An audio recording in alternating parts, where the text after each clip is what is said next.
Miksi maksaa turhaan kalliista hieronnoista?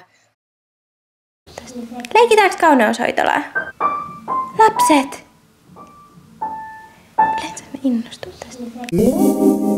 Tarpeeksi. Ihanan tuntusta. Kädet tässä. Valkopeitossa. Tää on parasta. Ja niin tätä pantais.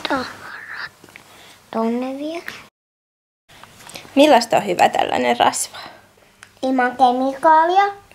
Niin, ei ainakaan haitallisia kemikaaleja.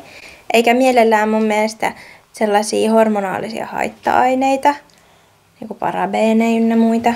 Eikä synteettisiä hajusteita. Niinpä. Noin. Miltä tuoksuu? Ehkä jotain viinirypäleeltä. Se toimii näin. Niin. Ja se on tosi hyvä, että ne on luomutuotettuja ne raaka-aineet. Totta.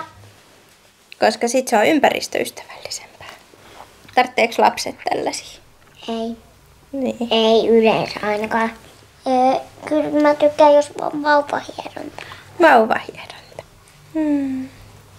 Tämmöisen ihanan hoidon jälkeen on tosi hyvä mennä nukkumaan. Sitten on rauhoittunut olo.